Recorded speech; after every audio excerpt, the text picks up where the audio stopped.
शुरू करते हैं।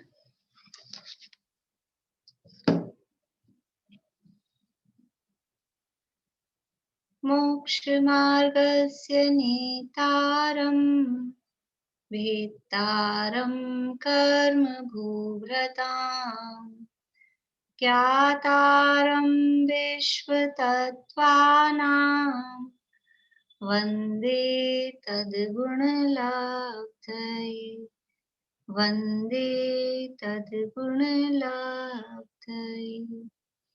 मोक्ष मार्ग के नेता एवं कर्म पर्वतों के भेदक और विश्व के सब तत्व ज्ञायक चेतन संवेदक सद्गुण आप समान प्राप्त हो यही भावना भाकर देव विनय पूर्वक करूं वंदना बारंबार जिनेश्वर देव बारंबार जिनेश्वर देव।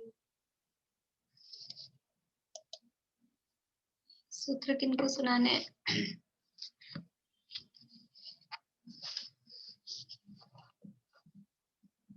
सुना रहे हैं सूत्र कोई?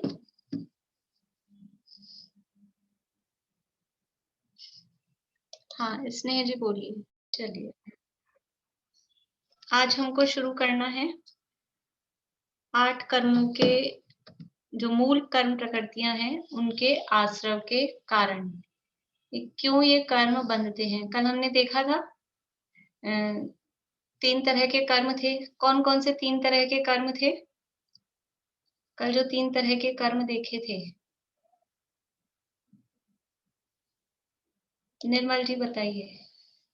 कल 3 तरह के कर्म कौन कौन से देखे थे?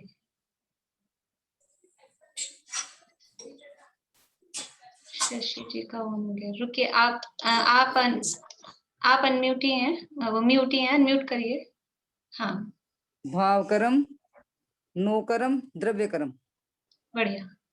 द्रव्य कर्म, भाव कर्म और नो कर्म, ये 3 प्रकार के कर्म होते हैं। नो कर्म किसे कहते हैं? द्रव्य कर्म से बताइए, द्रव्य कर्म किसे कहते हैं? द्रव्य कर्म किसे कहते हैं? शशि जी बोलिए।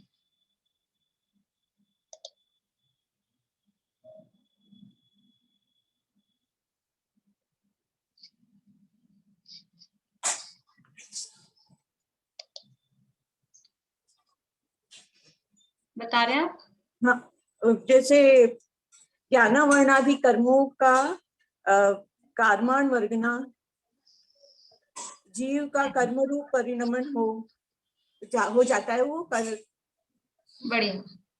जो कर्मण वर्गना है, जो कर्म रूप ज्ञाना वर्णादि कर्म रूप परिणमित होती है, वो कर्मण वर्गनाएं वो कहलाते हैं द्रव्य कर्म। यानी ज्ञाना वर्णादि कर्मों को द्रव्य कर्म कहते हैं, या वो जो औद्गलिक कर्मण वर्गनाएं हैं उनको कहते हैं, वो कर्म रूप जो परिणमित हुई है उनको कहते हैं द्रव्य कर्म। भाव कर्म किसे कहते हैं? शीला भाभी।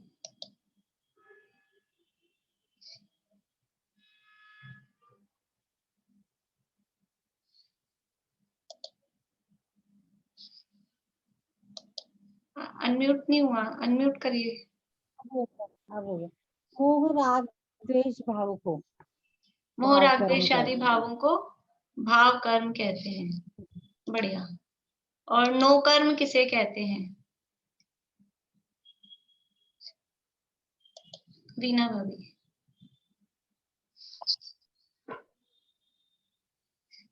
कर्म के उदय में प्राप्ति सामग्री जो होती है वो नो कर्म कहलाती है। द्रव्य कर्म के उदय में प्राप्त सामग्री नो कर्म कहलाती है। ये 3 चीजें हैं। तो यहाँ भी नो कर्म को तो हमने साइड में रखा है, समझ लीजिए। द्रव्य कर्म और भाव कर्म 2 चीजें ली हैं। नए कर्म क्यों बंधते हैं? जीव को कर्म बंधते क्यों हैं? हमने कारण देखा था, 5वें अध्याय में ही पढ़ा था, अभी भी आया था प्रकरण कि आखिर ये कर्म बंधते क्यों हैं जीव को। तो उसका कारण जब अपना बंध का, पुद्गलों में बंध का प्रकरण था, तो वहां पुद्गलों में बंध का क्या कारण बताया था मोनिका भाभी? पुद्गलों में बंध का क्या कारण है? स्निग्ध और वृक्ष। और जीव में बंध का क्या कारण है? ये मोह राग द्वेष बढ़िया भाव। बढ़िया। पुद्गलों में बंध का कारण स्निग्धपना और रुक्षपना, चिकनाई और रूखापन, और जीव में बंध का कारण वो राग द्वेष, मोह राग द्वेष भी बोल सकते हैं, राग द्वेष भी बोल सकते हैं। तो जीव में बंध का कारण वो राग द्वेष है, और इन राग द्वेष को ही भाव कर्म कहते हैं। जीव में उत्पन्न होने वाले मोह राग द्वेष आदि विकारी भावों को भाव कर्म कहते हैं। तो वास्तव में बंध के कारण क्या है? जीव को नए नए कर्म क्यों बंधते जा रहे हैं? कि ये जीव के जो मोह राग द्वेष के जो परिणाम हैं, उनके कारण ये भाव, ये द्रव्य कर्म बनते जा रहे हैं।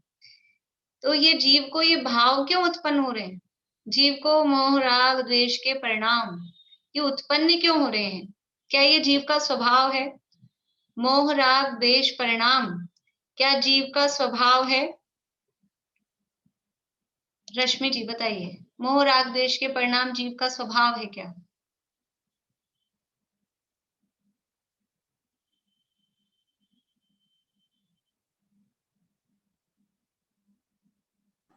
हाँ। स्वभाव है। अनीता नहीं, जी, नहीं। अनीता जी। दीदी विकारी भाव है उसका? हाँ, अभी स्वभाव है यानी हाँ या ना में जवाब देना है। स्वभाव में तो होता ही है, पर है विकारी। चलिए सुधा जी।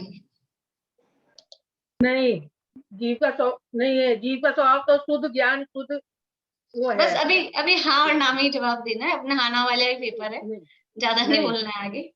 बढ़िया। नहीं। और कौन बताना चाह रहे हैं कि मोह राग द्वेष आदि भाव जीव का स्वभाव है क्या? रजनी जी। नहीं, चित्रा आंटी। स्वभाव नहीं है। बढ़िया स्वभाव नहीं है। बढ़िया बढ़िया। ये मोह राग द्वेष के भाव हैं, ये जीव के स्वभाव नहीं है। कहाँ गए रश्मि जी? स्वभाव नहीं है। हमको लगता है क्रोध करना हमारा नेचर है, हमारा तो नेचर ही है, मेरा तो गुस्सैल स्वभाव है, भाई देख लो तुम। ऐसा हमारा स्वभाव गुस्सा करना नहीं है, क्योंकि जो स्वभाव होता है वो सदा काल रहता है। स्वभाव किसे कहते हैं? जो हमेशा रहे, वो स्वभाव है। हमने गुण की परिभाषा देखी थी। गुण मतलब जो द्रव्य के संपूर्ण भागों और उसकी संपूर्ण अवस्थाओं में रहे। तो स्वभाव भी गुण ही है एक तरह का। तो वो द्रव्य के हर भाग में, हर समय, हर अवस्था में रहना चाहिए। तो ये क्रोधादि परिणाम यदि जीव का स्वभाव हो तो हर जीव में वो पाया जाना चाहिए। तो जीव दो तरह के होते हैं। कौन कौन से दो तरह के जीव होते हैं? दो तो मैंने आपको बता दी संख्या, अब वो दो कौन कौन से हैं वो आपको बताने हैं। जीव दो तरह के होते हैं, कौन कौन से दो तरह के होते हैं? प्रमिला चाची।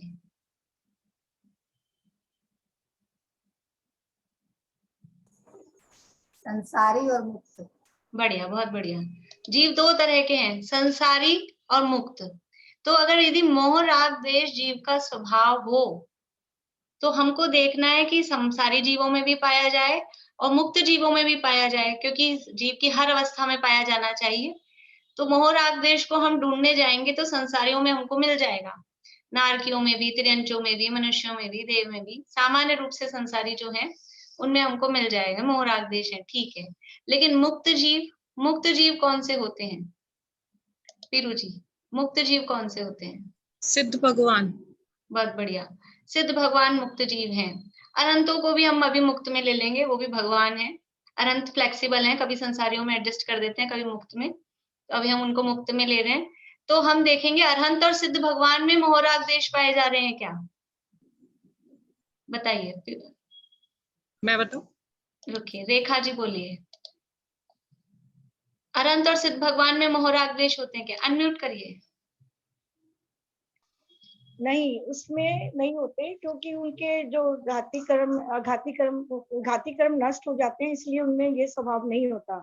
बढ़िया। राग द्वेष नहीं है। अनंत भगवान के घातिया कर्म मोहनीय कर्म नष्ट हो गया, सिद्ध भगवान के 8 ही कर्म नष्ट हो गए हैं, तो उनमें ये मोह राग द्वेष नहीं पाए जाते। इसका मतलब है कि मोह राग द्वेष के परिणाम ये जीव का स्वभाव नहीं है, क्योंकि स्वभाव होता तो जीव की हर अवस्था में वो रहना चाहिए था। ज्ञान है वो जीव का स्वभाव है, वो संसार अवस्था में भी है, वो मुक्त अवस्था में भी है। और अभी तो मैंने सामान्य रूप से कहा है सब संसारियों में पाया जाता है, लेकिन अगर हम संसारियों में भी गहराई में देखेंगे तो नहीं पाया जाता है। संसारियों में भी गहराई से देखेंगे हम 11वें 12वें गुणस्थान में राग द्वेष नहीं है।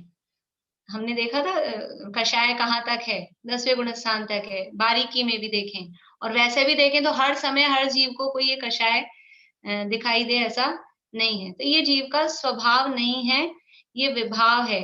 तो जो विभाव है, स्वभाव नहीं है, तो ये बिना किसी कारण से उत्पन्न हो जाता है क्या? मोह राग द्वेष हो जाते हैं। तो मोह राग द्वेष उत्पन्न कैसे हो जाते हैं? भाई स्वभाव है वो तो बिना किसी कारण से उत्पन्न होता है। देखो स्वभाव की एक दूसरी तरह की परिभाषा, स्वभाव किसे कहते हैं कि जो बिना किसी पर निमित्त के हो, वो स्वभाव। हम लोगों ने वो पढ़ा था स्वभाव अर्थ पर्याय विभाव अर्थ पर्याय, तो वहां क्या परिभाषा थी? पर निमित्त से जो हो वो विभाव अर्थ पर्याय, पर निमित्त के बिना जो हो वो स्वभाव, ऐसी परिभाषा देखी थी। तो स्वभाव का एक अर्थ ये भी होता है जो किसी भी पर निमित्त के बिना हो उसका नाम स्वभाव। तो ये मोह राग द्वेष के परिणाम क्या हमको बिना किसी निमित्त के ऐसे अंदर से निकलते रहते हैं? ऐसा होता है? ऐसा नहीं होता है। मोह राग द्वेष के परिणाम के लिए निमित्त होते हैं कि हमको तो ऐसे भी गुस्सा आता रहता है, कभी कभी हंसी आती रहती है बैठे बैठे, बाहर कोई नहीं होता, हम घर में अकेले ही हैं, कुछ भी नहीं है, टीवी भी नहीं चल रहा, रेडियो भी नहीं चल रहा, फिर भी हमको हंसी आ रही है या फिर भी गुस्सा आ रहा है। तो क्यों हो रहा है? उसमें तो कोई निमित्त नहीं हो रहा कि नहीं, कोई ना कोई निमित्त होता है। बाहर में पर द्रव्य दूसरे द्रव्य निमित्त हो, वो भी हो सकते हैं, और वो नहीं भी हो तो एक निमित्त हर समय होता है। यदि हमारे ये भाव हो रहे हैं मोह राग द्वेष के भाव, तो एक निमित्त ऐसा है वो हर समय जब भी ये भाव हो रहे हैं तो वो होगा। बोलिए मनोरमा आंटी, कौन होगा? चालू करिए। आपका वीडियो बंद हो गया, आवाज तो चालू हुई नहीं।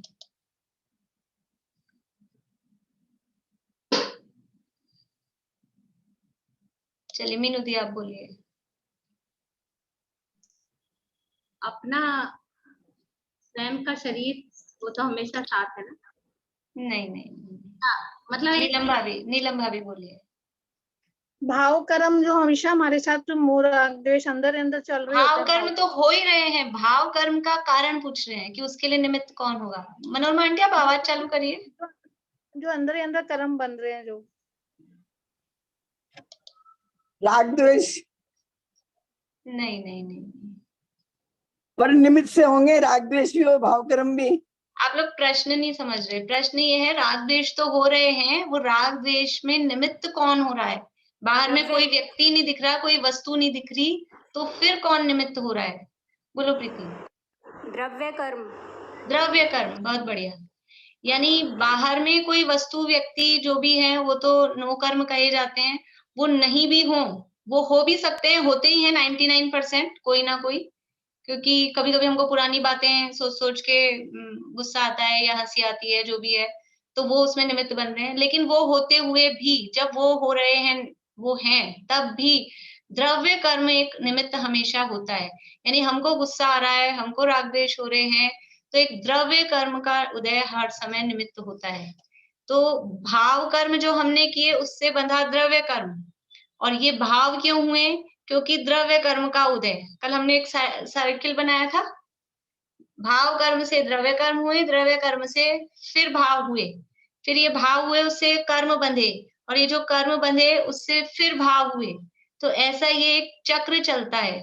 ये कर्म बंधन में जो कारण है वो हमारे भाव हैं, और वो भावों के कारण वैसा कर्म उदय में फिर आता है। बोलिए भारती आंटी। ये जैसे पुरानी बातें कोई अपन याद करके राग और द्वेष करते हैं या हंसते रोते, जैसे आपने कहा, उससे उतना ही कर्म फिर बन जाता है? उतना ही नहीं, उससे बहुत ज्यादा भी बन सकता है, कम भी बन सकता है, डिपेंड करता है हमने भाव कैसे किए हैं, भाव कैसे किए हैं उस पर डिपेंड करता है। एक बीज, सुनिए, गेहूं का एक बीज बोया, तो एक बीज से एक ही गेहूं उगता होगा? एक बीज से एक ही गेहूं उगता है क्या? इतना तो आइडिया होगा सबको। नहीं नहीं बहुत सारे, एक बीज से बहुत सारे गेहूं उगते हैं। तो वो एक जो हमने भाव किया, वो उदय में आया, फिर हम उससे कैसे भाव कर रहे हैं, फिर किस तरह के कर्म बन रहे हैं। तो ज्यादातर उस परिणाम में वही भाव होते हैं, लेकिन वो भाव में वो तीव्र, मंद, ज्ञात, अज्ञात, वो कैसी आपकी पोजीशन है, कैसे परिणाम है, उस हिसाब से फिर अगला बंद होता है। कि उसको रोकना तो थोड़ा याद आ ही जाती है बातें। हाँ, तो रोकने के लिए यही तो पुरुषार्थ है, और यहाँ ही इसी जगह जीव काम कर सकता है। देखो हमारा ये साइकिल बन गया, द्रव्य कर्म से भाव कर्म, भाव कर्म से द्रव्य कर्म, ये तो चलता ही जा रहा है। फिर हम मुक्त कैसे होंगे? फिर हम संसार से छूटेंगे कैसे? फिर तो कर्म बनते ही जा रहे हैं। अब क्या करें? क्योंकि द्रव्य कर्म का उदय आएगा, हमारे भाव होंगे ही होंगे, क्या करें? तो ऐसा नहीं है, हर जगह जरूरी नहीं है कि जैसा द्रव्य कर्म का उदय आए वैसे ही भाव हमको करने पड़ेंगे, ऐसा जरूरी नहीं है। द्रव्य कर्म का उदय हो, फिर भी यदि हम वैसे भाव नहीं करें तो वो भाव हमारे हाथ में है। पर ज्यादातर अभी क्या हो रहा है कि वो कर्म का उदय आता है, हम उसमें बह जाते हैं, वैसे के वैसे भाव हम करते हैं, तो वापस से कर्म बनता है। लेकिन यदि ये कर्म का उदय आ रहा है और हम अपने भाव उस रूप नहीं करते हैं, तो वो अगला जो कर्म बंधेगा वो उस तरह का नहीं बंधेगा। एक बात कही थी, पाप का उदय हो, पाप का उदय है, तो वो अगला फिर पाप बंधेगा, ये जरूरी है? हमारे उदय पाप का आ रहा है तो हम उसके लिए फिर पाप बांध रहे हैं आगे। पाप के उदय में पाप ही बंधता है, ऐसा नियम है क्या? ऐसा नियम हो तो फिर तो हालत क्या हो हमारी? ऐसा नहीं होता है। मुनिराज के पाप का उदय दिखाई देता है कि नहीं? सिर पे सिगड़ी जल रही है, गरम गरम लोहे के आभूषण पहनाए गए हैं, कभी वो शेर खा रहा है, कभी रुई में लपेटी आग लगा दी गई है, तो उदय तो पाप का दिख रहा है। या दूसरे ने उनपे क्रोध किया है, लेकिन वो खुद कर रहे हैं क्या? वो खुद कर रहे हैं क्या? क्रोध के निमित्त कम मिले क्या? पार्श्वनाथ मुनिराज पे, पार्श्वनाथ मुनिराज को तो सब जानते हैं, वो कमठ ने इतना उपसर्ग किया, इतना उपसर्ग किया। तो अभी हमारे को तो एक मच्छर काटता है तो हम कैसे, कितना गुस्सा करते हैं, ये लगाओ वो लगाओ, मच्छरों को हटाओ, और पता नहीं दुनिया भर की क्या क्या बातें करते हैं। अब उनके ऊपर इतना उपसर्ग हो रहा है तो उनको क्रोध के निमित्त तो पूरे मिले हैं, बाहर में उदय पाप का दिखाई दे रहा है, लेकिन उन्होंने पाप भाव नहीं किया, उन्होंने उस पर ध्यान ही नहीं दिया, उन्होंने तो केवल ज्ञान प्रकट कर लिया, पाप पुण्य सबका नाश कर दिया। इसलिए वो जो द्रव्य कर्म का उदय आ रहा है, उस कर्म के उदय के अनुसार हमको होना ही पड़ेगा, ये जरूरी नहीं है, हम उसके अधीन नहीं है। यहाँ पर बाजी हमारे हाथ में है, अगर बाजी हमारे हाथ में नहीं होती तो हम कभी मुक्त ही नहीं हो सकते थे। फिर ये सारा कार्यक्रम किस लिए कि मुक्त ही नहीं हो सकते तो करना ही क्यों? इसलिए गेम तो जीव के हाथ में ही है। और जीव पहले अपनी गलती से दुखी है, अपनी भूल सुधार कर सुखी हो सकता है। और पहले जीवन में हमसे कुछ भूल हुई हो उसके बारे में भी विचार नहीं करना चाहिए कि मैंने ये भूल की थी, अब मेरे को ये नहीं करनी चाहिए, वो सब पे नहीं करना चाहिए। नहीं तो वो पर पहले विचार, का कुछ भी वो विचार अगर पश्चाताप ही पश्चाताप, दुखी दुखी हो रहे हैं, उसको करके भी आगे आएगी वेदनीय कर्म के संबंध में बात। यदि उसको करके हम दुखी दुखी हो रहे हैं तो वो नहीं करना चाहिए, उससे फिर पाप बनता है। लेकिन हम उससे सीख ले लें कि अब ऐसी गलती नहीं करेंगे, तो वो प्रायश्चित, एक होता है प्रायश्चित, एक होता है पश्चाताप, दोनों में अंतर है। प्रायश्चित करना चाहिए, पश्चाताप नहीं करना चाहिए। पश्चाताप में बार बार में दुखी दुखी दुखी दुखी वो परिस्थिति होती है, वो नहीं करना चाहिए। बोलिए रजनी। पहले के संचित कर्मों को ही कहेंगे द्रव्य कर्म? हाँ, पहले के संचित कर्म भी और अभी भी बंध रहे हैं, नए वो भी द्रव्य बंध कर्म कहलाएंगे। द्रव्य कर्म मतलब वही हुआ ना? हाँ, द्रव्य कर्म का मतलब है जो पौद्गलिक कर्म बंध रहे हैं, कार्बन वर्गणा कर्म रूप बंध रही है, वो द्रव्य कर्म है। तो नए भी बंध रहे हैं और पुराने भी पड़े हैं, वो हमेशा है, इसलिए उसके वो एक पुराने का उदय आ रहा है, अभी वर्तमान में पुराने का उदय आ रहा है, और वर्तमान में पुराने का उदय आया, उससे भाव हुए, और वर्तमान के भावों से फिर नए बंध रहे हैं, ऐसा। बोलिए शशि जी। ये जो कल आपने बताया था कि ज्ञान, ये जो ज्ञानावरण पे क्षयोपशम और उदय और ये सब प्रगट, ये सब जो थे ना, इसका एक बार क्लियर वो हो जाएगा शब्दों सहित? वो थोड़ा इतना क्लियर नहीं हो पाया है। ठीक है, मतलब क्षयोपशम कब आएगा, प्रगट कब आएगा, क्या ये?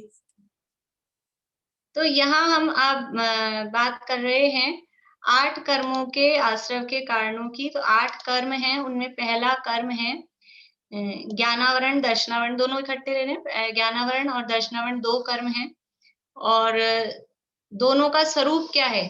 ज्ञानावरण, ज्ञानावरण कर्म किसे कहते हैं और दर्शनावरण कर्म किसे कहते हैं? तो जो कर्म हमारे ज्ञान गुण का घात करता है मतलब ज्ञान पर आवरण डालता है, मतलब ज्ञान को प्रकट नहीं होने देता है। जो कर्म दोनों तीनों तरह के शब्द अपने को मिलते हैं, पढ़ने में आते हैं। हमारे ज्ञान गुण का घात करे मतलब गुण को नष्ट नहीं कर सकता है, लेकिन उस गुण को प्रकट नहीं होने देता, उसी को कहते हैं गुण का घात किया। गुण को नाश नहीं कर सकता है। देखिए ये आपको परिभाषाएं मिल जाएगी पेज नंबर 297 पे, अपने तत्वार्थ मणि प्रदीप में 297 पे 8 कर्मों की परिभाषाएं दी गई हैं। तो आत्मा के ज्ञान गुण को आवृत करने, ढकने में या घात करने में, दोनों तीनों शब्द चलते हैं, लेकिन घात करने का अर्थ ये ऐसा नहीं कि ज्ञान पूरा का पूरा खत्म हो जाए, ऐसा नहीं, लेकिन उसको प्रकट नहीं होने देना, उसी को घात करना कहते हैं। आत्मा के ज्ञान गुण का घात करने में, उसको ढकने में जो कर्म निमित्त हो उसे ज्ञानावरण कर्म कहते हैं।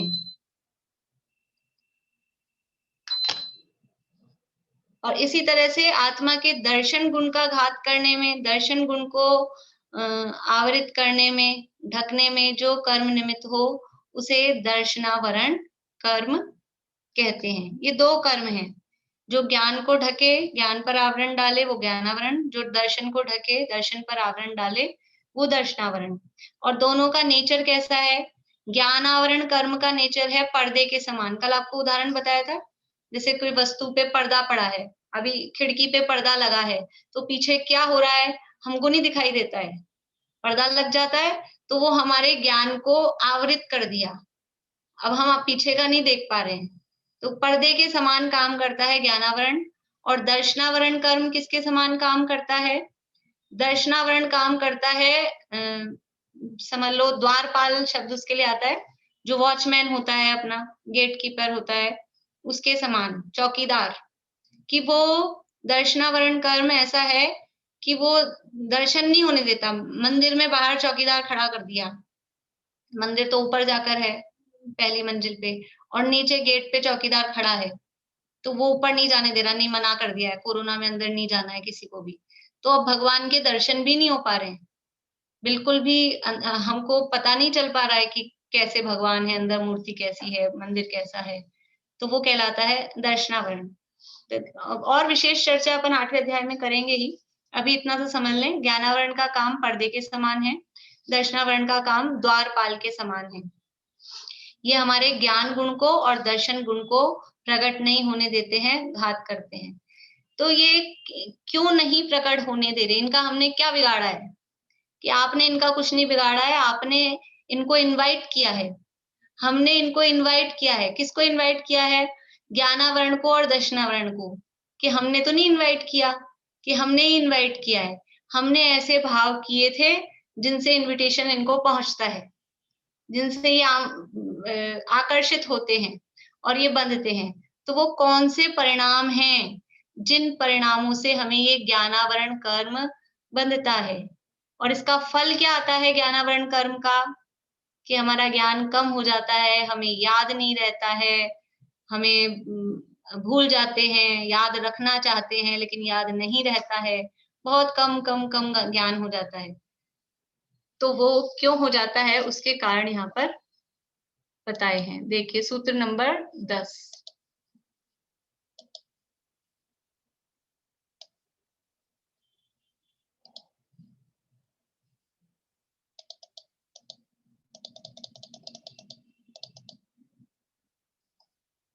दिख रहा है आप लोगों को स्क्रीन पे? प्रीति बोलना पीछे। तत्प्रदोष निन्हव मात्सर्यांतराया, तत्प्रदोष निन्नव मात्सर्यांतराया, तत्प्रदोष निन्हव मात्सर्यांतराया साधनोपघाता, तत्प्रदोष निन्नव मात्सर्यांतराया साधनोपघाता, ज्ञान दर्शनावर्णयोः। ज्ञान दर्शनावर्णयोः तत्प्रदोष निन्नव मात्सर्य अंतराया साधनोपघाता ज्ञान दर्शनावर्णयोः तत्प्रदोष निन्नव मात्सर्यांतराया साधनोपघाता ज्ञान दर्शनावर्णयोः। बढ़िया। देखिए यहाँ पर क्या क्या शब्द हैं, पहले अपन शब्द देख लेते हैं। तत्, पहला शब्द है तत्। तत् मतलब कि बात चल रही है, किसकी बात चल रही है? आश्रव के, कारणों की। तो सबसे पहला जो कारण है वो ज्ञानावरण और दर्शनावरण कर्म है। तो उसमें बताया कि वह मतलब वो आश्रव, तो ये तत्व आश्रव के लिए है। फिर पहला कारण कहा प्रदोष, पहला कारण है प्रदोष। फिर दूसरा शब्द है निन्नव। आप लोग बोल के मुंह से ट्राई करिए, वही अपने बिना माइक ऑन करे। निन्नव, निन्नव, नी, फिर आधा है, फिर पूरा न और फिर व। ये शब्द कैसे हैं?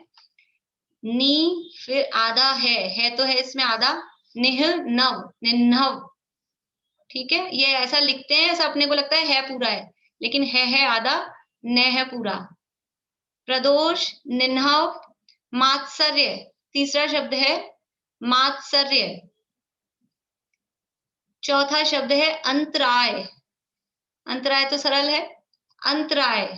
ये मात्सर्य या है, या में से अ निकल जाएगा, ये तो शब्द है मात्सर्य, और अ इधर जुड़ जाएगा, अंतराय। फिर है आसादन, या है अंतराया, या में से अ निकल जाएगा, आ, या में से आ निकल जाएगा, आसादन। ठीक है, आसादन। और फिर नोपघात लिखा है, तो आसादन में से ऊ निकलेगा, तो ये नो नहीं है शब्द, उपघात। अंतराय, आसादन और उपघात, ये 6 कारण हैं। प्रदोष, निन्नव, मात्सर्य, अंतराय, आसादन और उपघात। ये सब क्या है? ज्ञानावरण और दर्शनावरण कर्म के आश्रव के कारण है। तत् मतलब इनके संबंध में, ज्ञान और दर्शन के संबंध में। तत् मतलब आश्रव के कारण है, लेकिन उनके संबंध में, ज्ञान के संबंध में प्रदोष, ज्ञान के संबंध में निन्नव, ज्ञान के संबंध में मात्सर्य, अंतराय, आसादन, उपघात, ये ज्ञानावरण कर्म के आश्रव का कारण है। और दर्शन के संबंध में प्रदोष, निन्नव, मात्सर्य, अंतराय, आसादन, उपघात, ये दर्शनावरण कर्म के आश्रव का कारण है। तो वो जो इनका आपका प्रश्न था शशि जी का, कि कल जो अपनी बात चली थी कि ज्ञानावरण कर्म से क्या होता है। ज्ञानावरण कर्म का उदय होता है तो क्या होता है? देखिए, इन कर्मों में जो 4 घातीय कर्म हैं, 4 नहीं, अभी 3 की बात करिए। ज्ञानावरण, दर्शनावरण और अंतराय, ये 3 कर्म हैं। कौन कौन से 3 कर्म हैं? ज्ञानावरण, दर्शनावरण और अंतराय। इन 3 कर्मों में 3 तरह की स्थितियां बनती हैं। 3 कर्मों में 3 तरह की स्थितियां बनती हैं। कौन कौन सी 3 तरह की? कि इनका या तो होता है या नहीं, इनका कुछ तो होता है उदय। इन 3 कर्मों का अभी हमारी जैसी स्थिति में, संसार अवस्था में, इन 3 कर्मों का कुछ तो होता है उदय। तो जितना हो रहा है उदय, उतना तो वो गुण प्रकट नहीं होता है। कर्म का उदय होने पर उससे रिलेटेड गुण प्रकट नहीं होता है, ये नियम है। जितना कर्म का उदय है, उतना उस कर्म से रिलेटेड गुण मतलब जिस गुण का वो कर्म घात कर रहा है। जैसे ज्ञानावरण कर्म किस गुण का घात करता है? रश्मि जी, ज्ञानावरण कर्म किस गुण का घात करता है?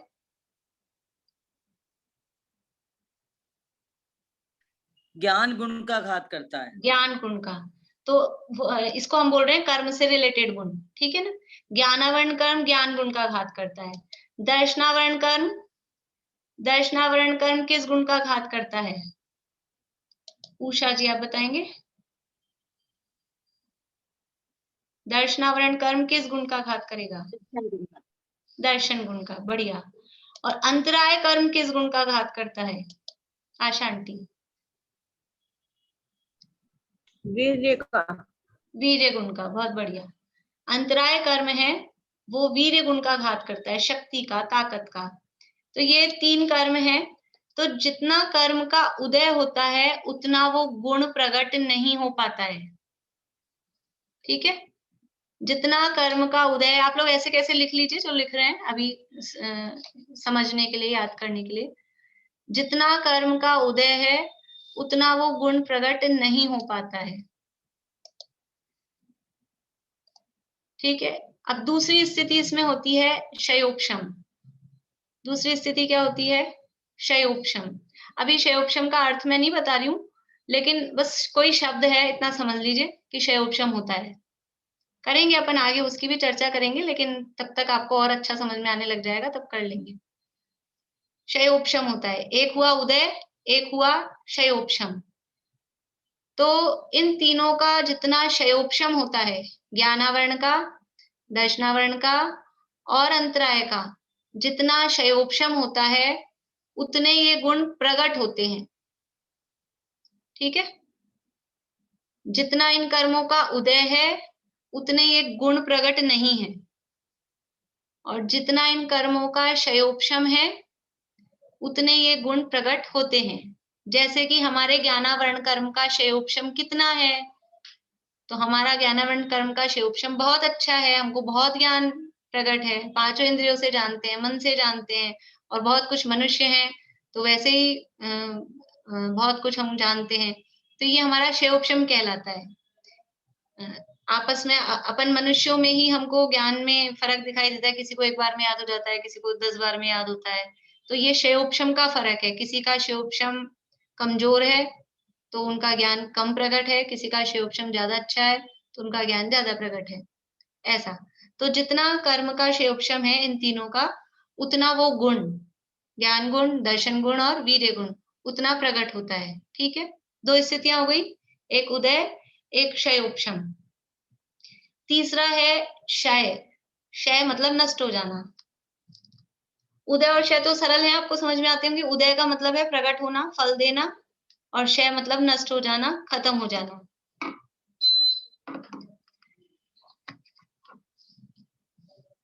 तो जब इन कर्मों का क्षय हो जाता है, ज्ञानावरण का क्षय, दर्शनावरण का क्षय, अंतराय का क्षय, तो क्षय तो आठों में ही होता है, लेकिन अभी अपन इन तीन की बात कर रहे हैं। तो जब इन कर्मों का क्षय हो जाता है तो वो गुण पूरा का पूरा प्रकट हो जाता है। जब कर्म पूरा खत्म हो गया तो कर्म उस गुण को ढक रहा था, तो गुण क्या होगा, वो पर्दा पूरा हट गया तो वो गुण पूरा का पूरा प्रकट हो जाता है। ठीक है, तीन बातें हैं, जितना उदय है उतना प्रकट नहीं है, जितना क्षयोपशम है उतना प्रकट है, और जब क्षय हो गया तो पूरा का पूरा गुण प्रकट है। ठीक है, तीन स्थितियां इन कर्मों में बनती है।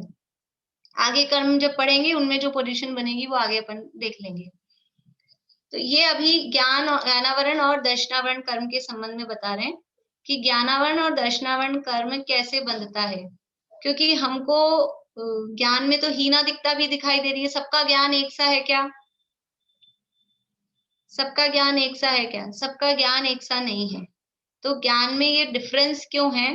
क्योंकि वो जिसके जितना क्षयोपशम है उतना उसका ज्ञान प्रकट है, जितना जिसके उदय ज्यादा है तो ज्ञान कम प्रकट है, उदय कम है तो ज्ञान ज्यादा प्रकट है। ठीक है, अब इसके कारण यहाँ बताए हैं, प्रदोष, निन्हव, मात्सर्य, अंतराय, आसादन, उपघात।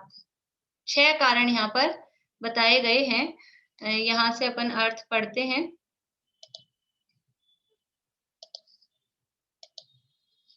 प्रदोष, प्रदोष किसे कहते हैं?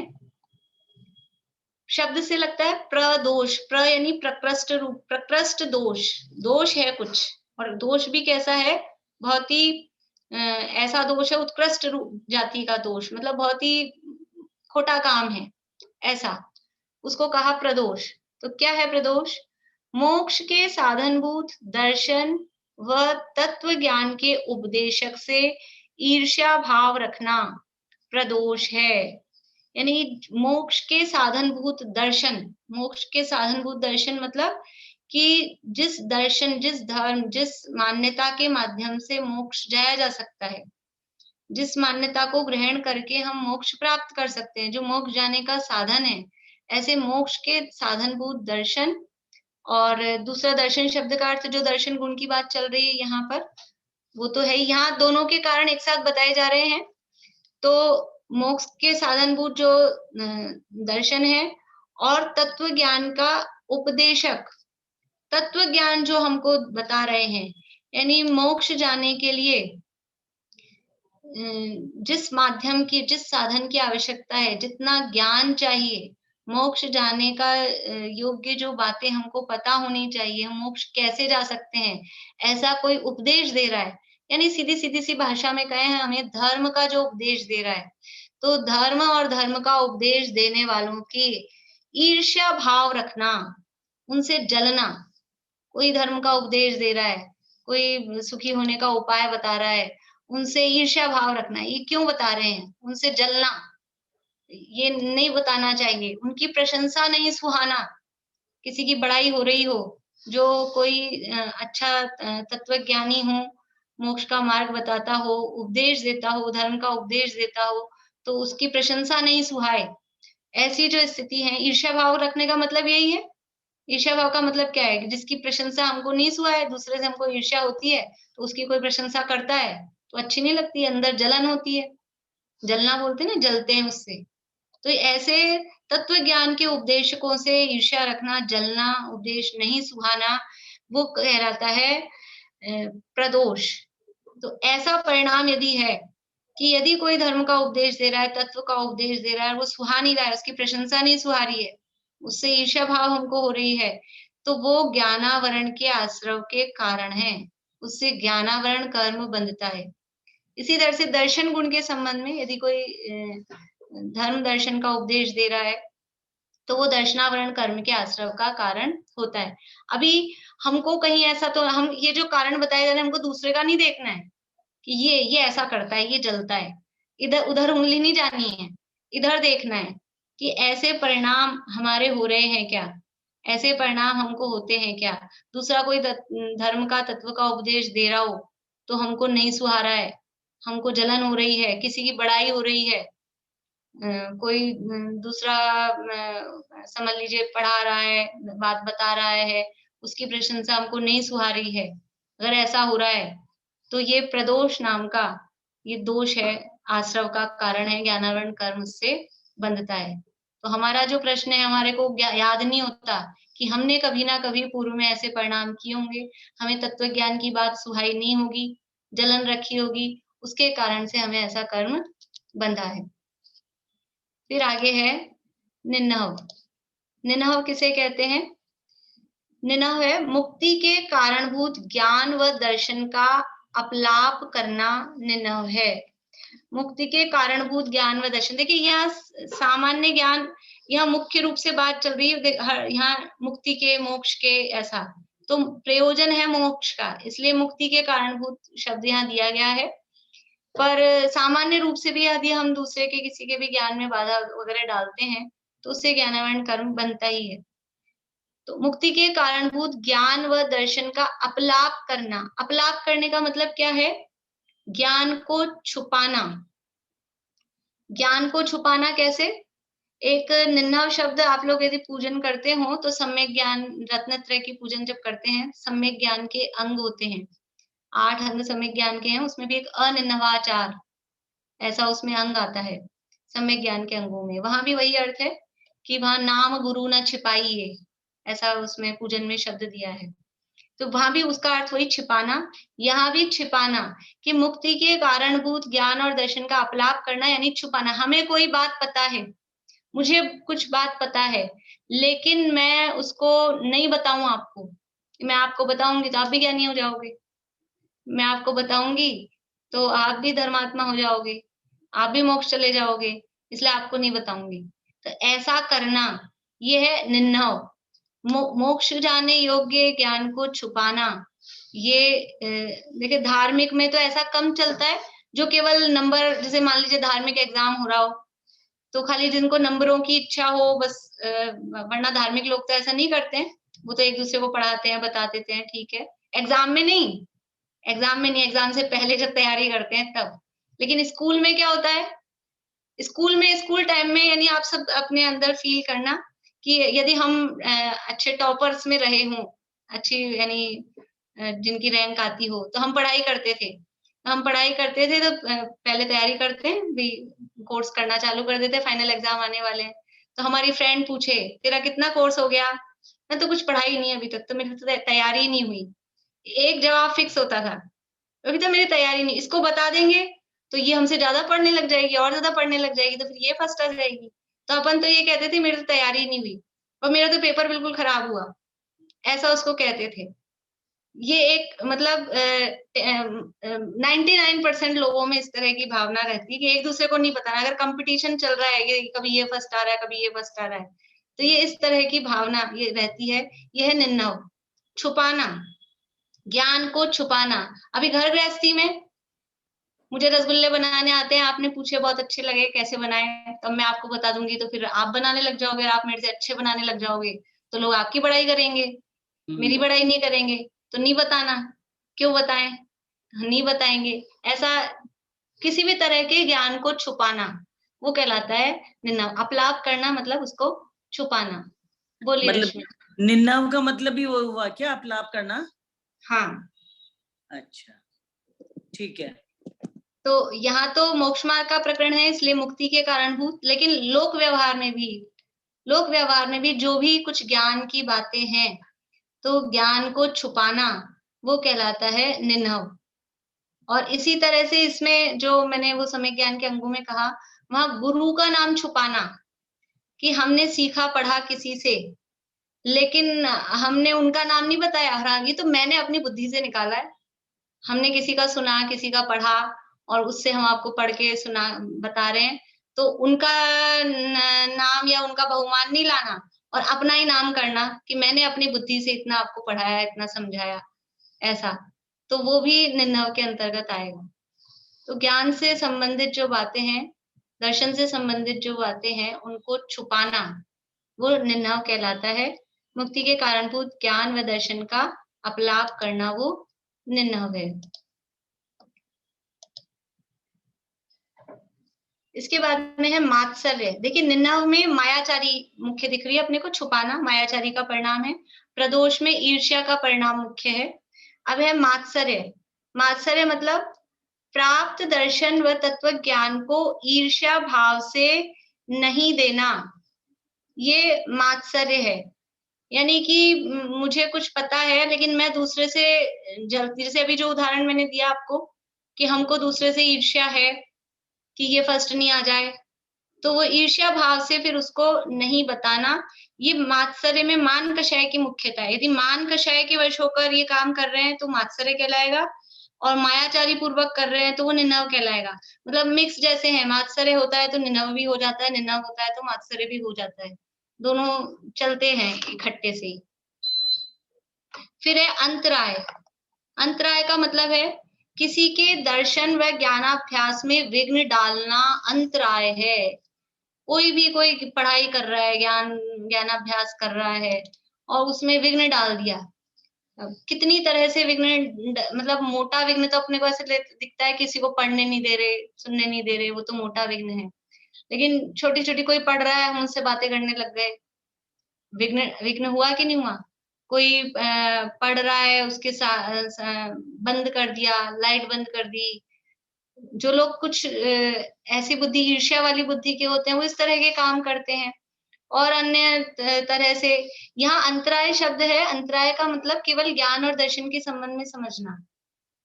अंतराय कर्म अलग से है, अंतराय कर्म एक अलग से है, वहां पे भी बाधा डालना हम पढ़ेंगे कि वहां भी बाधा डाली जा रही है, लेकिन वहां किस संबंध में बाधा डाली जाएगी वो अलग है।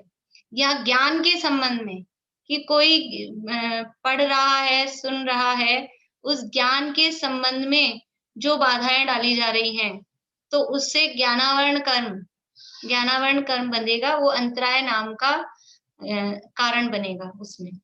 ठीक है, तो किसी के भी ज्ञान में, दर्शन में इस तरह की बाधाएं डालना, उसमें अनेक तरह के करते हैं, जिसे बोलते हैं ना, कुछ लोग कुचड़नी करते हैं, बीच बीच में कुछ भी कर देंगे। अब घर में मम्मी चला के बैठी है तो बच्चे आगे बीच में कुछ भी करेंगे, तो वो उनको पता नहीं है कि अंतराय डाल रहे हैं। ये इस तरह से जो भी काम हो रहा है वो अंतराय डालने का काम होता है, उससे ज्ञानावरण कर्म बंधता है। इसके बाद में है आसादन। आसादन का क्या अर्थ है कि दर्शन व ज्ञान का आदर नहीं करना, उसके उपदेश को रोक देना, वो आसाधना है। आसाधन या आसाधना, आसाधना शब्द हम यूज में लेते हैं, कई लोग धार्मिक जो लोग होते हैं, आसाधना मत करो, इससे आसाधना होती है, मंदिर में आसाधना होती है, 84 आसाधना दोष होते हैं। यहाँ ज्ञान के संबंध में निरादर का जो परिणाम है, निरादर का परिणाम वो आसाधन कहलाता है। निरादर का जो परिणाम वो आसाधना है। और उपघात क्या है? दर्शन व ज्ञान को एकदम झूठा बता देना। आसाधना में तो निरादर किया ज्ञान का कि क्या है इसमें, मतलब जो विद्यमान ज्ञान है उस विद्यमान ज्ञान को बताया नहीं। किसी में ज्ञान है उसको बताया नहीं, उसका विनय नहीं किया, उसका गुण कीर्तन नहीं किया, गुणगान नहीं गाया, वो है आसाधन। कि विद्यमान जो ज्ञान है उसका गुणानुवाद नहीं किया, उस ज्ञान का विनय नहीं किया, वो आसाधन। और उपघात में क्या है? उपघात में तो दर्शन और ज्ञान को झूठा ही, ये ज्ञान ही नहीं, इनका ज्ञान गलत है, या ज्ञान है, इनको कुछ आता है क्या? मतलब ये मुख्य रूप से ऐसा है, दूसरे के कोई इस तरह के उपदेश दे रहे हैं, कोई ज्ञानी है, विद्वान है, पंडित है, कोई मुनि है, उनका इस तरह से निरादर करना, उनके ज्ञान को अज्ञान कहना अथवा उनका अनादर करना, ये आसादन और उपघात कहलाता है। इस तरह से ये प्रदोष, निनव, मात्सर्य, अंतराय, आसादन और उपघात। इसमें आप देखिए तो प्रदोष में ईर्ष्या की मुख्यता है, निनव में मायाचारी की मुख्यता है, मात्सर्य में मान की मुख्यता है, और जो ये चार हैं, ये प्रदोष, निनव और मात्सर्य, ये तो मुख्य रूप से मन से हो रहे हैं। मुख्य रूप से कह रही हूँ, यानी अपन देखेंगे एक तरीका, तो ये मन से हो रहे हैं। और अंतराय तो मन से भी हो सकता है, वचन से भी हो सकता है, काय से भी हो सकता है। और आसादन और उपघात ये वचन और काय, वचनों से और काय से, मन भी उसमें साथ में इन्वॉल्व है ही, लेकिन अंतराय में मन, वचन, काय तीनों इसमें इन्वॉल्व रहते हैं। तो इस तरह से ये 6 बातें, ये दर्शन के संबंध में है तो दर्शनावरण कर्म का, और ज्ञान के संबंध में हो तो ज्ञानावरण कर्म का बंध होता है। इसके संबंध में ये तो हो गई जो बात यहाँ आचार्य ने बताए हैं, प्रदोष, निनव, मात्सर्य, लेकिन ये तो शब्द ही अपने को समझ में नहीं आते, अपने को ऐसे लगते हैं कैसे शब्द हैं, लेकिन प्रैक्टिकल वास्तव में क्या है, कुछ बातें अभी जो आगे और सूत्र आएगा मोहनीय कर्म के आश्रय के कारण, उसमें भी अपन देखेंगे। लेकिन आज श्रुत पंचमी भी है और ये अपना प्रकरण भी वही चल रहा है कि ज्ञान की विराधना, सीधे सीधे शब्दों में कहें, हम ये 6 बातें नहीं समझ पा रहे हैं, नहीं समझ में आ रही है, तो ज्ञानावरण कर्म कैसे बंध रहा है, सरल शब्दों में बता दें कि ज्ञान की विराधना करने से ज्ञानावरण कर्म बंधता है। एक शब्द में किससे बनता है ज्ञानावरण कर्म? ज्ञान की विराधना करने से। ये 6 बातें भी जो बताई, इनमें हो क्या रहा है? ज्ञान की विराधना की है या ज्ञानियों की विराधना की है? तो ज्ञान की विराधना करने से ज्ञानावरण कर्म बंधता है। तो अब अब हम क्या करेंगे आगे से? अब हमें क्या करना है? प्रदोष करें, निन्नव करें, मात्सर्य करें, क्या करें? हमें ज्ञानावरण कर्म बांधना है कि छूटना है? ज्ञानावरण कर्म किस किस को बांधना है? हाथ खड़ा करें। ज्ञानावरण कर्म किस किस को बांधना है? जो लोग बेहोश होंगे वो हाथ खड़ा कर देंगे, लेकिन सभी होश में है। ठीक है, बढ़िया। ज्योति जी आपका हाथ खड़ा है लेकिन पहले का खड़ा है, ठीक है। ज्ञानावरण कर्म हमें बांधना नहीं है। तो अब इस ज्ञानावरण कर्म को ये नहीं बंधे, इसके लिए हम क्या करें? तो ये जो काम बताए हैं इससे अपोजिट काम करें। अब ये काम तो इसमें क्या कहा, सरल शब्दों में कहें, ज्ञान की विराधना, ज्ञानियों की विराधना, उनसे ईर्ष्या करना, उनके ज्ञान को झूठा बताना, यही सब बातें कही ना, ज्ञान को छुपाना। एक और बात जो इसमें थी आसाधना में, आसाधना में क्या है कि ज्ञान का आदर नहीं करना, उसके उपदेश को रोक देना। इसमें कैसा होता है कि अपने को ऐसा लगता है कल मेरे को कहीं जाना है, कल मैं क्लास में नहीं आ पाऊंगी, तो काश ये कल क्लास ही नहीं लें, ऐसा भाव आता है कि नहीं आता है? काश कल क्लास नहीं हो, आप है ना कल मत लेना क्लास, कल मुझे काम है। तो अरे आप नहीं आ पाओगे लेकिन बाकी के 60-70 जने तो आएंगे, बाकी के लोग तो आएंगे। हम नहीं आ पा रहे इसलिए हम ऐसा भाव करते हैं कि बाकी के 50-60-70 जने भी नहीं पढ़े, तो ये वो उनको जो ज्ञान होने वाला है उसको भी रोक दिया, उसको रोकने की भावना, ये आसाधना, ये भी आसाधना के अंतर्गत है। इसके जो प्रैक्टिकल अपन कल और करेंगे चर्चा। अभी मैं थोड़ी सी शुद्ध पंचमी के बारे में मैं सोच रही थी, लेकिन टाइम तो बहुत ही कम बचा है। पहले प्रश्न और आ गए हैं, बोलिए ज्योति जी। दीदी आप ये बता रहे थे ना कि प्रदोष में ईर्षा है, मात्सर्य में मान है, निर्णव में क्या बताए थे? निर्णव में मायाचारी, छुपाने का परिणाम है ना मायाचारी। और बाकी तीनों में तो फिर वो मन वचन का है। हाँ, बोलिए दीपिका जी। अपन जब प्रवचन सुनते हैं और कई बार ये होता है टीवी पर प्रवचन चल रहा है और फिर अपने को उसको बंद करना पड़ता है बीच में, तो वो उसमें कौन सा, उसमें भी ज्ञानावरणी कर्म का बंद होता है? होगा तो, अगर कोई दूसरा भी सुन रहा है और अपन ने बंद कर दिया है तब तो होएगा ही होएगा। और अब अपन ने चलाया है और अपन ने भी चलते चलते को बंद किया है, तो थोड़ा दोष तो लगता ही है, दोष तो लगता ही है। लेकिन अब क्या करेंगे, अभी ये साधन इतने हो गए हैं तो हमको ऐसा लगता है जितनी देर अपन है उतनी देर तो सुन लो, फिर बंद करेंगे। तो वो एक अभिप्राय अंदर रहता है। पर अगर हम ऐसा नहीं करें तो फिर हम जितनी देर है 15-20 मिनट उतनी देर भी नहीं सुन पाते हैं। तो एक दिन आपको बात बताई थी कि थोड़ा अगर अपने को लाभ हो रहा है उससे, ये मतलब पर्सनल चीजें होती हैं, हमारे विवेक से हमको समझ में आए कि अगर हमको उससे लाभ हो रहा है तो फिर ठीक है, दोष थोड़ा दोष लग के अपने को लाभ ज्यादा लग रहा है तो वो दोष लगता है, और अपने को लाभ भी नहीं हो रहा दोष भी लग रहा है तो फिर तो दोष को काम क्यों करें। तो ये जो ज्ञानावरण कर्म है वो ज्ञान की विराधना से बनता है, तो ज्ञान की आराधना करने से ये ज्ञानावरण कर्म मंद होगा। ये शयोपशम कैसे खुले, हमने देखा था ना, शयोपशम जितना होता है उतना ज्ञान प्रकट होता है। तो ये शयोपशम कैसे प्रकट हो, बोलिए शशि जी। नहीं, मैं तो ये पूछ रही थी, ये जो अपन को ये 6 अपन ने करे हैं, ये सम्यक दर्शन के जो 8 है ना, उपगुहन और ये सब 8, उसके अपोजिट टाइप से कुछ है क्या? ये उससे कुछ रिलेटेड सारे के सारे अपनी सारे तो नहीं होंगे। हाँ, उसके अपोजिट नहीं है वो, एक आध दो ऐसे अपन मिला लो, बाकी उसके। अच्छा। देखिए भी कुछ मैं आपको इम्पोर्टेंट बात बताना चाह रही थी लेकिन टाइम बहुत ही कम रह गया है, कि ज्ञान की आराधना करने से, अभी आज श्रुत पंचमी है ना, श्रुत पंचमी है, तो ये क्या दिन है आज, कि इस दिन पता है हम सबको आज जिनवाणी लिखी गई थी, आज के दिन जिनवाणी लिख के पूरी हुई थी। अभी कहानी सुनाने का तो टाइम नहीं बचा, जिन लोगों को कहानी नहीं पता हो तो आप लोग यूट्यूब पे सर्च करेंगे तो आज जितने भी प्रवचन मैक्सिमम मिलेंगे बड़े बड़े विद्वानों के, वो इसी पे हैं, तो आप किसी का भी सुन सकते हैं जिनका आपको समझ में आता हो।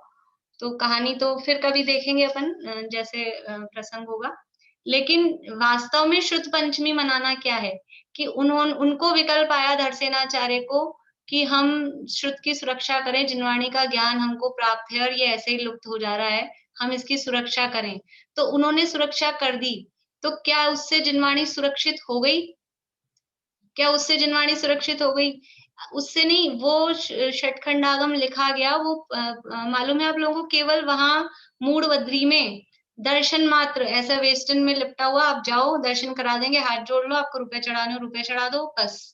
वो क्या है, क्या लिखा है, और वो ऐसे गोल गोल जलेबी जैसी भाषा में लिखा हुआ है कि पढ़ने में समझ में नहीं आया, कन्नड़ लिपि में, तो उसको पढ़ने वाला कोई नहीं, उसको समझने वाला कोई नहीं, और ताड़ पत्र वो जीर्ण शीर्ण होके टुकड़े टुकड़े चूरा हो जाए, तो वो जिनवाणी खाली वो लिख गए लेकिन वो सुरक्षित हुई क्या?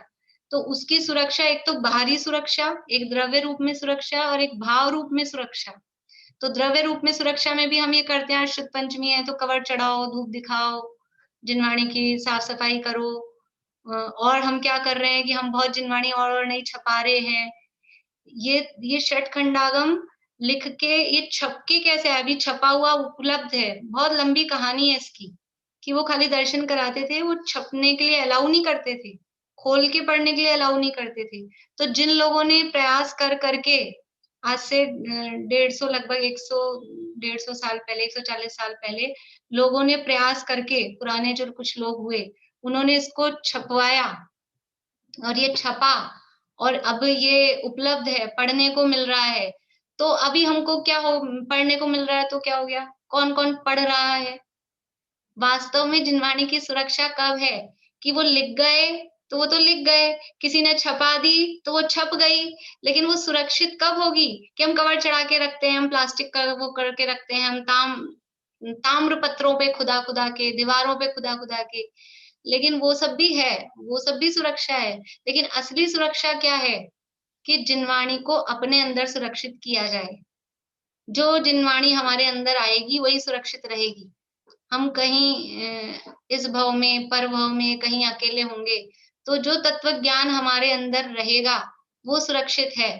ये जिनवाणी को श्रुत कहते हैं और एक हमारे पास भी श्रुत ज्ञान है। तो उस श्रुत को अपने श्रुत ज्ञान से या अपने शुद्ध ज्ञान से उस श्रुत में जिनवाणी में जो कहा गया है, क्या कहा गया है जिनवाणी में? कि जिनवाणी में कहा गया है कि आप स्वयं भगवान हो, हम स्वयं भगवान हैं, हम अपने स्वरूप को पहचाने। तो ये सच्ची शुद्ध पंचमी है। ये जिनवाणी के मर्म को हम समझें। ये जो ज्ञानावरण के है ना, कल अपन और करेंगे, भी समय हो गया, कि ज्ञान की आराधना कैसे की जाए। तो पढ़ने से, यहाँ कहा था पढ़ने को रोक रहे हैं, ज्ञान को रोक रहे हैं, तो ज्ञानावरण कर्म बंध रहा है।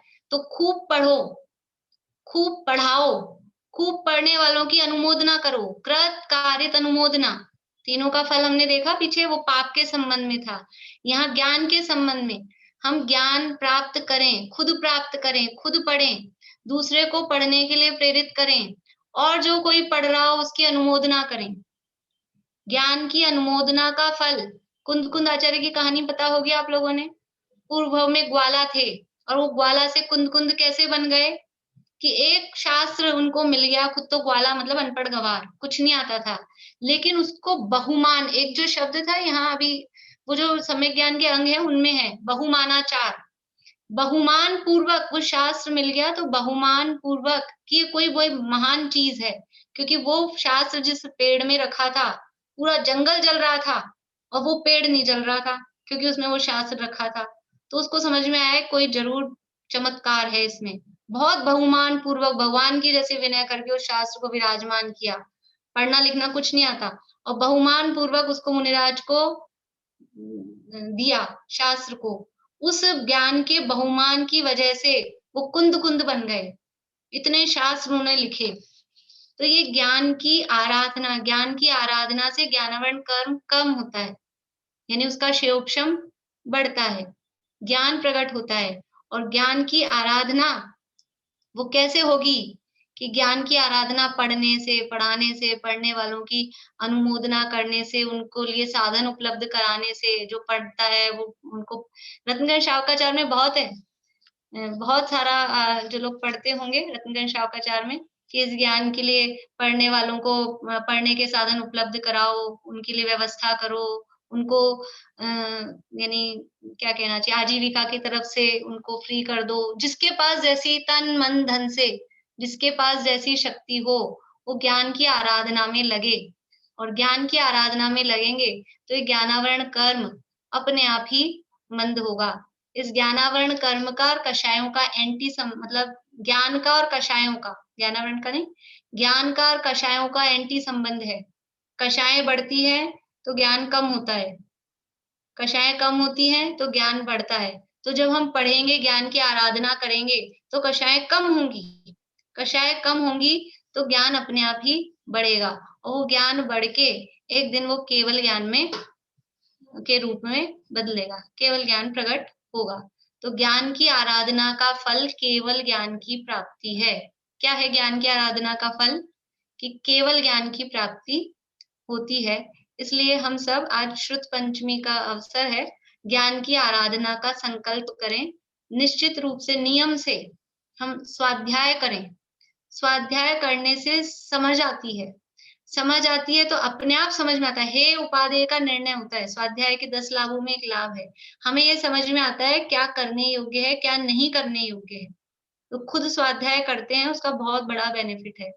तो स्वाध्याय करें, पढ़ें, सुने, सुनना भी स्वाध्याय है। पढ़े, पढ़ाएं, सुने, सुनाएं, जैसे बन पड़े उस तरह से ज्ञान की आराधना करें और इन आश्रव के कारणों से बचें। इसी भावना से अभी की बात यहीं पे पूरी करते हैं। जय श्री राम। अभी किसी को प्रश्न तो नहीं रह गया और कोई नहीं है ना? चलिए जिनवाणी स्तुति बोलते हैं।